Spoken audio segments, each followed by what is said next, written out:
October 16th, 1972.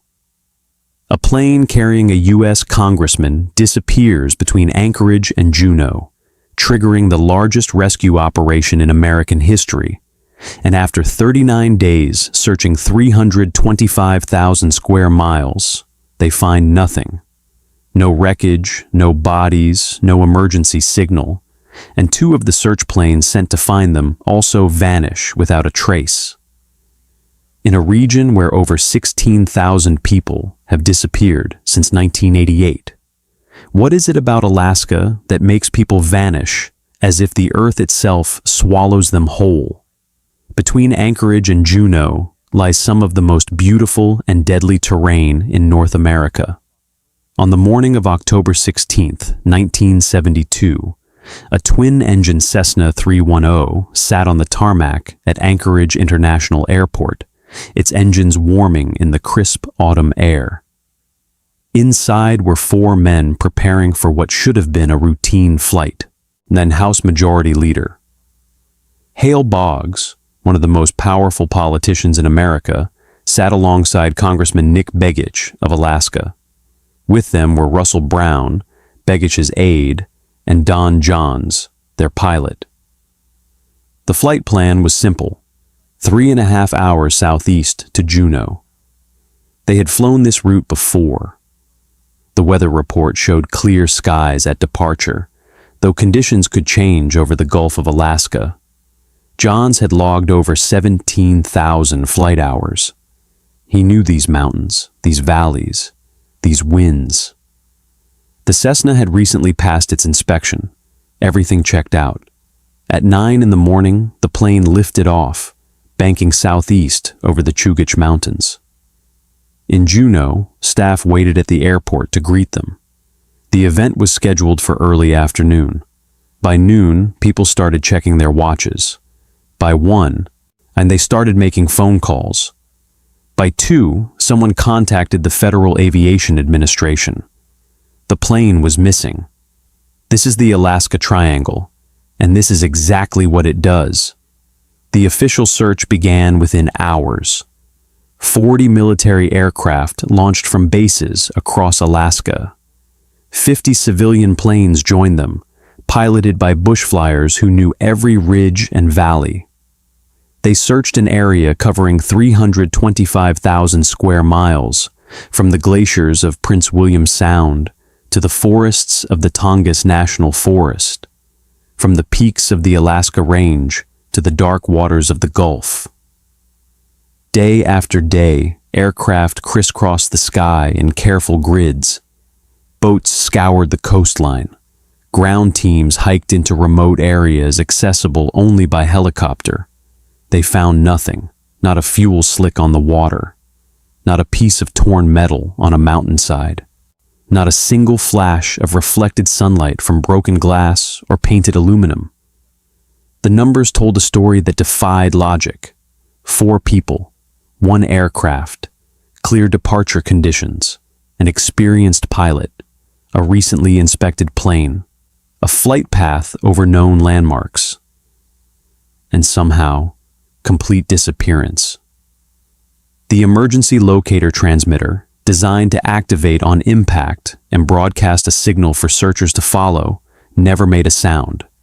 Either it failed, or there was no impact violent enough to trigger it, or something else happened that nobody wanted to say out loud. As days turned into weeks, the families gathered in Juneau. Peggy Begich, Nick's wife, refused to leave. She stood at the airport, watching planes take off and land, waiting for news that never came. Every evening, search coordinators briefed the families. Every evening, the message was the same: nothing found. Search continuing, hope fading. The media descended on Alaska, and suddenly the whole country was watching. A sitting congressman had vanished. The House Majority Leader was gone. In any other context, this would have been the biggest story in America. But Alaska had seen this before. The terrain made recovery nearly impossible, they said. The weather could turn deadly in minutes, they explained. Planes had crashed in these mountains before and were never found, they reminded everyone. These explanations sounded reasonable until you looked closer. Until you started counting. Until you realized that Alaska's missing person rate was 4 times the national average. Until you learned that between Juneau, Anchorage, and Barrow, a massive triangle of wilderness had been quietly swallowing people for decades, and nobody had bothered to connect the dots. 39 days after the Cessna disappeared, the official search was suspended. The families begged for it to continue. Search teams wanted to keep going, but resources were finite, and hope, according to official documents, was 0. The probability of survival was listed as 0. The probability of ever finding the aircraft was marked as indeterminate, a word that means we have no idea and we may never know. Hale Boggs and Nick Begich were eventually declared dead in absentia. Their bodies never recovered, their final moments never known. But here is what they did not tell the families right away. Here is the detail that cracked the official story wide open. During those 39 days of searching, and 2 of the search planes themselves had disappeared from radar in the same general area. 2 aircraft sent to find the missing Cessna had experienced their own mysterious vanishings before reappearing later, with pilots who could not fully explain what had happened to their instruments. And in the weeks that followed, local pilots began refusing to fly over certain valleys, whispering about compass needles that spun wildly and altimeters that gave impossible readings.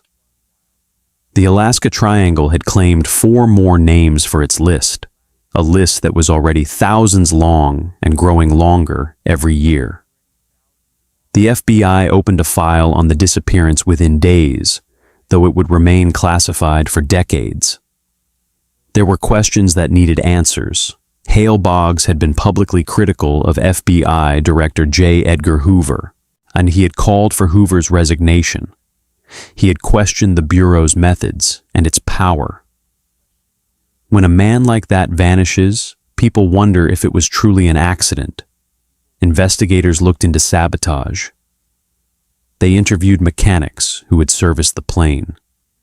They examined maintenance records and searched for evidence of tampering. They found nothing conclusive, but they also found nothing that explained the disappearance. No evidence of foul play, but equally no evidence of a crash. The investigation revealed the scope of what searchers were dealing with. The Alaska Triangle is not a myth invented by conspiracy theorists.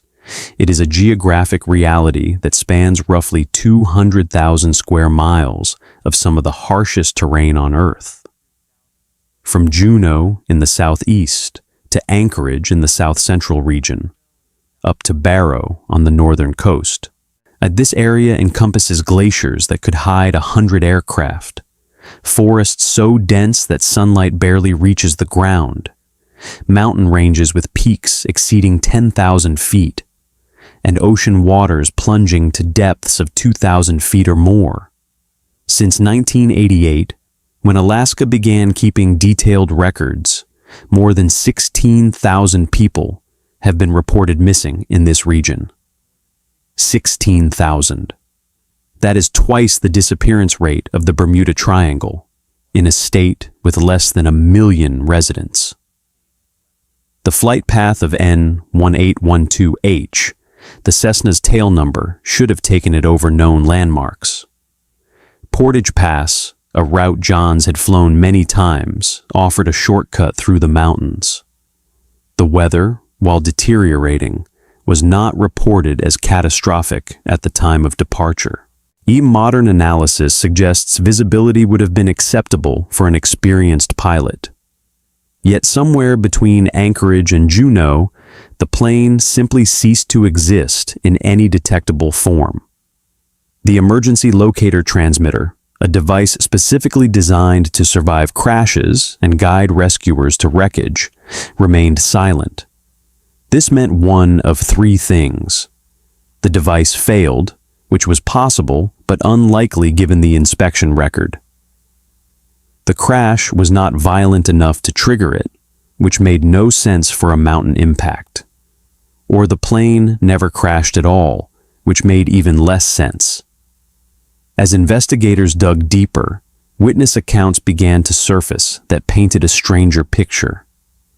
Local indigenous communities, particularly Tlingit elders, reported that certain areas had always been dangerous for generations, and they had passed down warnings about places where compasses stopped working, where the land felt wrong, where people who entered sometimes did not come back. Bush pilots, the tough and experienced flyers who made their living in Alaska's backcountry, shared stories in private that they would never tell officials. Instruments failing without explanation. Sudden loss of radio contact in areas where it should have worked. The feeling of being watched in certain valleys.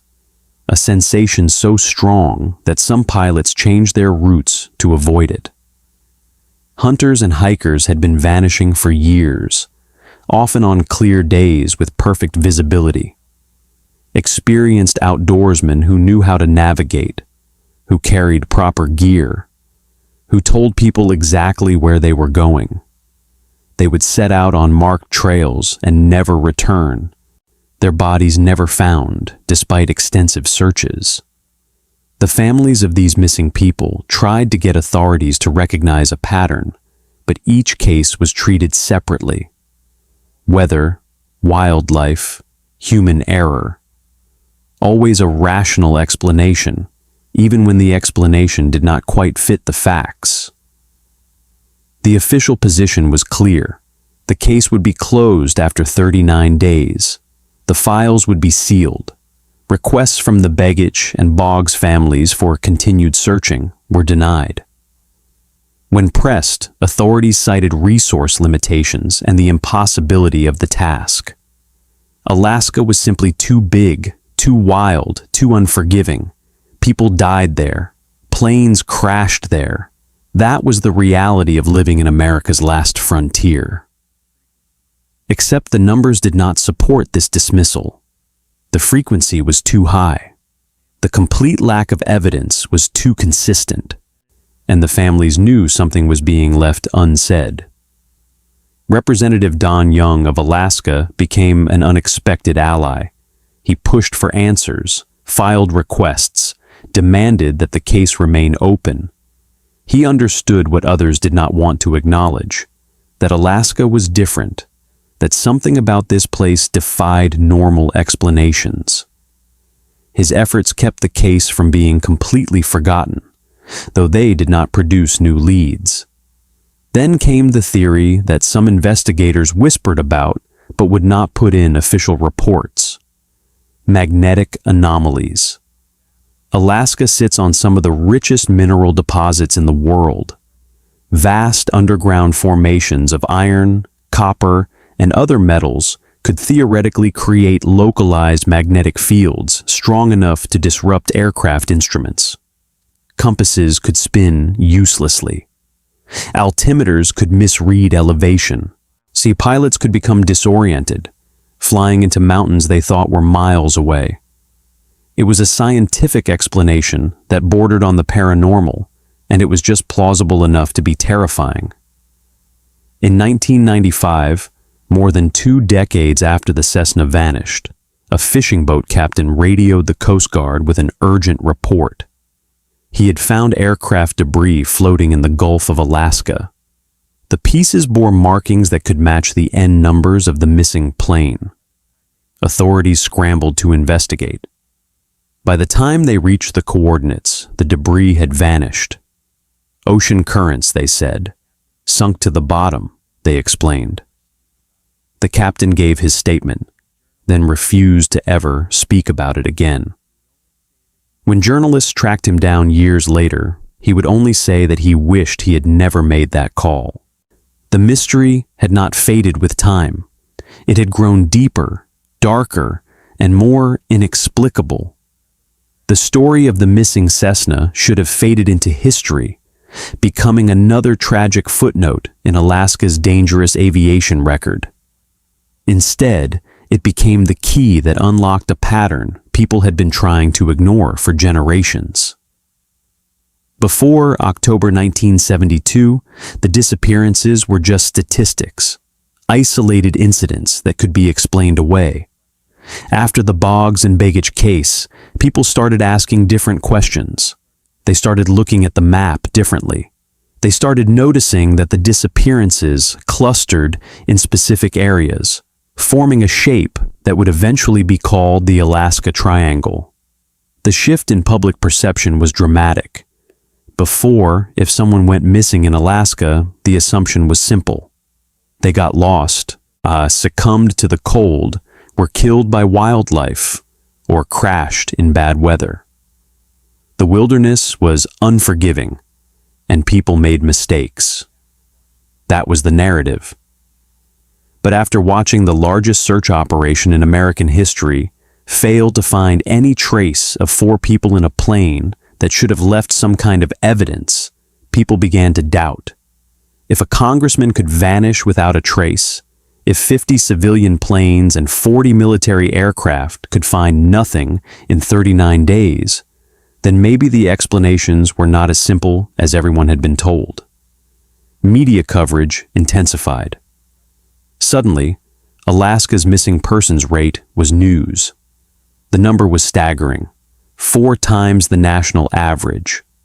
In a state with fewer people than most mid-sized cities, thousands had disappeared over the decades. Authorities tried to maintain the official line, but cracks appeared. Witnesses who came forward with strange stories were often dismissed or ignored. Pilots who reported instrument failures in specific locations were told it was equipment malfunction, even when the same equipment worked perfectly before and after passing through certain areas. Families who demanded answers were given sympathy, but no action. The pattern was clear. Officials wanted these cases closed, filed away, forgotten. A private investigator hired by the Begich family in 1978 traveled to Alaska to conduct an independent search. He interviewed witnesses, examined records that had been sealed, and followed leads that authorities had abandoned. 3 weeks into his investigation, he disappeared. His rental car was found at a trailhead near Portage Pass, the same route the Cessna had likely taken. His belongings were inside. His notes were missing, and he was never seen again. The official report listed it as a probable hiking accident. His family called it something else. The competing explanations for the Alaska Triangle split into 2 camps. The logical side pointed to facts that were undeniable. Alaska's weather could change in minutes, turning clear skies into whiteout conditions. The terrain was among the most rugged on Earth, with vast areas that had never been fully mapped or explored. Hypothermia could cause paradoxical undressing, making victims remove their clothes and wander off to die in places they would never normally go. Wildlife attacks, though rare, did happen. These were real dangers that killed real people. But the logical explanations could not account for everything. They could not explain why emergency locator transmitters failed so often. They could not explain why experienced outdoorsmen vanished on marked trails in good weather. They could not explain the clustering of disappearances in specific geographic areas. The forbidden theories filled the gaps that logic could not. Some researchers pointed to electromagnetic anomalies caused by mineral deposits, creating zones where instruments failed and people became hopelessly disoriented. Others referenced indigenous legends about portals or thin places where the barrier between worlds grew weak. There were whispers about government testing, secret military operations, things happening in the wilderness that civilians were not meant to know about. These theories sounded like paranoia until you read the declassified documents, until you saw how many files remained sealed, until you noticed how quickly cases were closed and how permanently they stayed that way. The official reports carried weight in their brevity. One document from 1972 read simply, "Search suspended. Probability of survival, 0. Probability of location, indeterminate." Another memo, declassified decades later, noted, "Investigation into potential sabotage ongoing. Unusual circumstances warrant continued surveillance." A Tlingit elder, interviewed in the 1980s, provided testimony that was recorded but never formally entered into any case file. He said, "Our ancestors knew there were places you don't go. The land takes what it wants." These were not the words of superstition. They were the words of people who had lived with this reality for centuries. The search teams who worked the Boggs case described experiences they could not easily explain. The silence was the first thing they mentioned. In areas where wreckage should have been, where impact craters or debris fields should have scarred the landscape, there was only pristine wilderness. Some searchers reported feeling watched, a sensation of eyes on them in valleys where no one else should have been. Electronic equipment failed in patterns that made no sense. Radios would go dead, then suddenly work again once the aircraft moved to a different location. Compasses spun, altimeters gave readings that conflicted with visual confirmation of elevation. These were not stories told around campfires. These were official reports filed by military and civilian pilots, people trained to stay calm and accurate under pressure. The consequences of asking questions became clear in the decades that followed. In the 1990s, a journalist investigating connections between multiple disappearance cases received anonymous threats. The messages were specific enough to reference details from his unpublished research, proving that someone was watching his work closely. He stopped investigating and never published his findings. Witnesses from the original 1972 search began dying, most from natural causes related to age, but some under circumstances that raised questions. An experienced search pilot died in a plane crash in 1983 in clear weather over familiar territory. A Coast Guard officer who had coordinated part of the search died in a hit-and-run accident in 1991. The case records themselves seemed cursed. Files went missing from government archives. Evidence lockers were mislabeled or emptied. Witnesses who had given detailed statements in the 1970s recanted in the 1990s, claiming they misremembered or were mistaken. Then came 2021 and the briefcase. A hiker in Denali National Park, over 600 miles from the flight path of the missing Cessna, found a weathered leather briefcase partially buried in the ground. The documents inside were damaged but readable. Locals who saw them before authorities arrived believed they recognized items that belonged to Don Jones, the pilot. Navigation charts marked with routes, personal papers. But here was the impossible part. The briefcase was found in terrain the Cessna would never have flown over, in an area completely outside the search grid, in a location that made no geographic sense. Before the FBI could thoroughly examine the contents, the briefcase and everything in it was lost during transport to their offices. Lost. Not stolen, not destroyed. Just gone, as if it had never existed. The Alaska Triangle does not need believers. It simply continues its work, indifferent to investigation or explanation. The official status of the Boggs and Begich case has not changed since 1972. It remains unsolved. Both men were declared legally dead in absentia, their bodies never recovered, their final moments never known. The wreckage of N1812H has never been found. The case file, partially declassified in later years, reveals more questions than answers. Entire sections remain redacted. Witness statements are missing. Evidence logs have gaps that are never explained.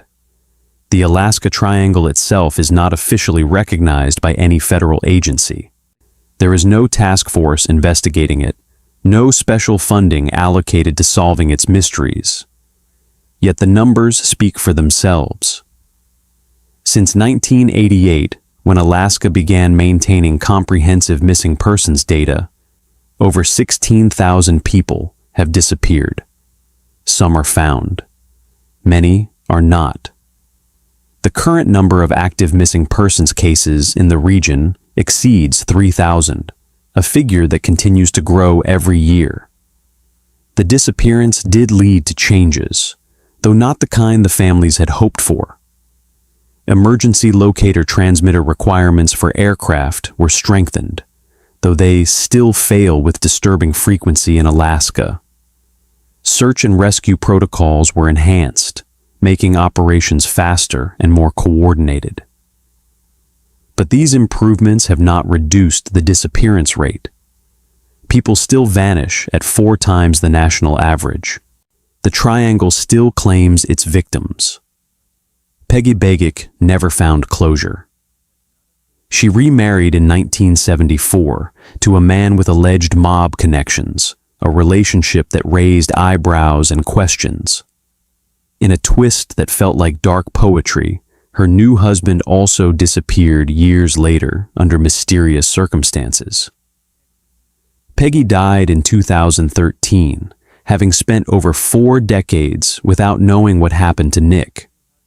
She never stopped asking questions, never stopped pushing for answers, and never received them. The other families followed similar paths. Some relocated from Alaska, unable to live in a place that had taken their loved ones. Others stayed, holding annual memorial flights over the search area, small planes circling the wilderness, as if the missing might somehow see them and find their way home. The investigators who worked the case have mostly remained silent. Those still alive either refuse interview requests or have signed non-disclosure agreements, a strange requirement for what was supposedly a simple missing persons case. What did they see that they cannot talk about? What did they find that remains classified? The questions linger like fog over the glaciers, thick and impenetrable. Alaska itself has changed in some ways and remains stubbornly the same in others. Tourism has increased, with people drawn to the wild beauty of America's last frontier. But guides know which areas to avoid, which valleys to stay away from, which routes have claimed too many lives. The missing persons rate has not decreased despite advances in technology, despite GPS and satellite phones and emergency beacons. In 2023, a hiker vanished from a well-marked trail in Denali National Park on a clear day with perfect visibility. Over 50 people were on the mountain that day. No one saw anything. The search was thorough and professional. They found nothing. In 2024, a small aircraft disappeared between Anchorage and Juneau, following roughly the same route as the 1972 Cessna. The search lasted 2 weeks before being called off. The pattern continues, indifferent to time and technology. What remains unknown is longer than what is known. Where is the wreckage of N1812H? After 50 years, in an age where we have satellites that can read license plates from space, how has no one found any trace of it? Why do instruments fail in specific locations? And why do those locations correspond with indigenous warnings passed down for generations? Why is recovery impossible, even with modern technology that can locate black boxes at the bottom of the ocean? What causes Alaska's missing person rate to be so disproportionately high? And why does it show no signs of declining? These are not rhetorical questions. They are genuine mysteries that resist every attempt at explanation. Modern cases echo the past with eerie precision. The details change, but the pattern remains. Experienced people vanish in areas they know well. Searches find nothing, despite extensive efforts. Families are left with unanswered questions and official reports that feel incomplete. The parallels are so consistent that some researchers believe the cases are connected, though by what mechanism, no one can say. Indigenous communities continue to report anomalous zones, areas where the natural order feels disrupted, in compasses that refuse to point north, electronics that drain instantly, a sense of wrongness that defies description but is felt by anyone who enters. Scientists have attempted to study these areas, measuring magnetic fields and atmospheric conditions, but the results are inconclusive. Something is happening, but it exists at the edge of what current science can detect or explain. We live in an age of incredible technology. We map ocean floors with sonar so precise it can detect individual shipwrecks from centuries ago. We photograph distant galaxies, billions of light years away, with telescopes that see in wavelengths invisible to human eyes. We track thousands of objects in orbit around Earth, monitoring their positions to within centimeters. We have drones, satellites, thermal imaging, ground-penetrating radar, and computational power that would have seemed like magic just decades ago. Yet in Alaska, in 2025, people still vanish as if the land opens up and swallows them whole.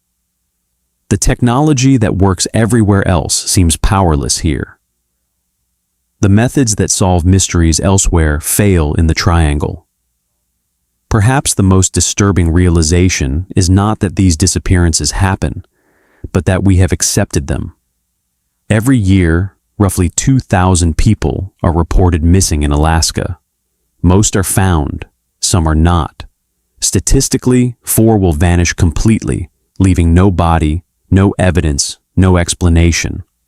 They will be added to a list that grows longer while search grids become more sophisticated and the wilderness stays silent. We have normalized the triangle. We acknowledge it, study it, document it, and then continue sending people into it anyway, because what else can we do? Close Alaska? Forbid entry to huge sections of wilderness? Accept that some places are simply beyond human understanding? The Alaska Triangle does not need to explain itself. It has no obligation to make sense, to follow rules, to provide closure. It simply continues, year after year, decade after decade, taking what it wants and giving nothing back. The families wait for answers that may never come. The investigators guard secrets they cannot or will not share. The wilderness keeps its silence. What makes you think you would be different?